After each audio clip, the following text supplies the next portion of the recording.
After spending months attempting to get out of his deal to buy Twitter, Elon Musk officially owns the hugely influential platform Twitter.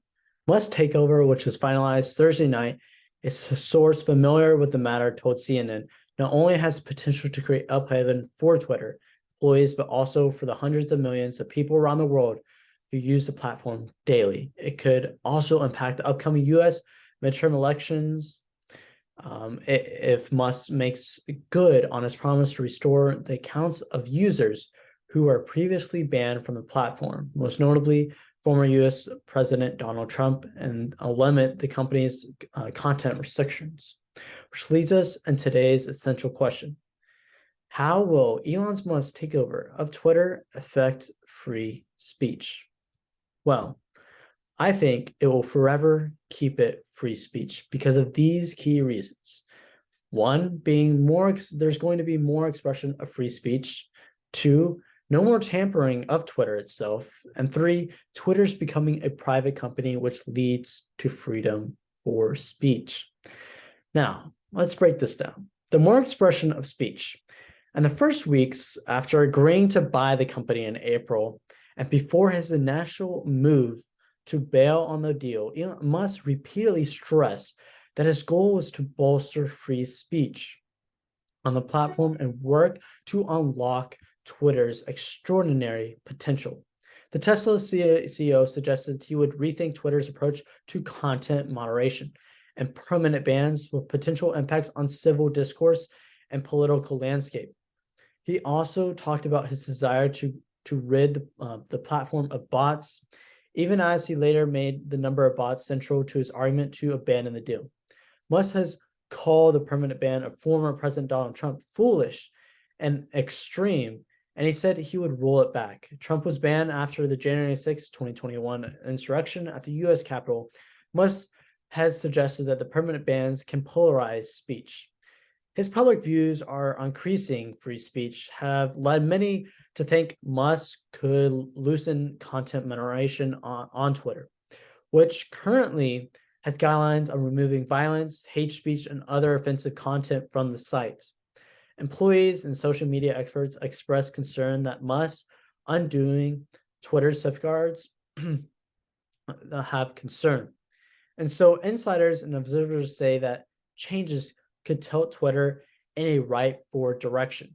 Musk said if he wants to held close to the laws where Twitter operates, if the citizens want something banned, then pass a law to do so. Otherwise, it should be allowed, he tweeted in May. In his letter to advertisers, Musk also said Twitter obviously cannot become a free-for-all hellscape where anything can be said with no consequences. Musk has also floated the idea of subscription services at Twitter, including making commercial and government accounts pay for features, which leads me into my second point here, that there is no more tampering. It was billed as a bombshell. Elon Musk, after rifling through his new company internal files, would finally expose how Twitter encouraged free speech suppression in the critical run-up to the 2020 election. Politicians have been shouting about Twitter's partisan meddling for years, and now we have the smoking gun proof to back it up. Shockingly, even if it was worse than we thought, political shows from a politician. It had been long suspected that Twitter was, before Elon Musk, regularly engaging in a massive fraud against the principles of freedom and creating a slated public forum. Now it's discriminatedly true based on the words of those who are running it. That was what we learned so far from what the Twitter files have leaked, showing that the people within the company, comprising of a compilation of emails from inside Twitter, it shows that the company was at the highest level, deeply partisan, and become ruthless tool of left-wing censorship on a range of key issues critical to election moments. Which leads me into my last point here, that Twitter is essentially becoming a private company that leads to freedom of speech. Musk intends to take Twitter private, meaning Twitter stock will likely stop trading on the New York Stock Exchange almost immediately after proper documents are filed, according to corporate lawyers. Shareholders will receive 54 and 20 cents per share on of the stock when all the paperwork is filed. Musk's team must file the regulations and deregister the stock, but the process is often fairly quickly and seamless once the merger goes through, and corporate lawyers say. What this means essentially is that Twitter is no longer part of a board who people can range control for power. It's almost like colonizing Africa or any other continent, where you have these different European leaders trying to take off their little portions and put in their opinion about certain matters.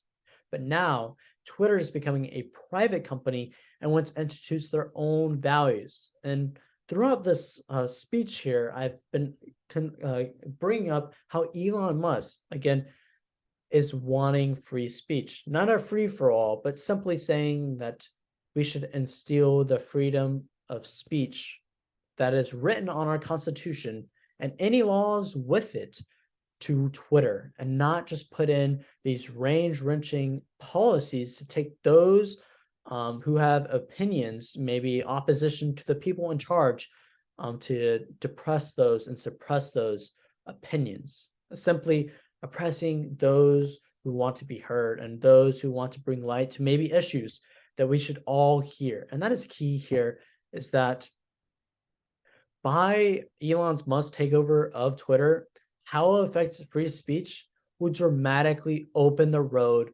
for free speech in the very stance. Because one, again, there's more expression of free speech now because Elon Musk is the owner. Two, there's no more tampering because of these high level individuals within the company. And because of that, it has become a private company and has no longer had these board members who can reach over and take control with their opinions to suppress others. And that is simply why and how Elon Musk takeover of Twitter will affect free speech. It will widen the road. Thank you.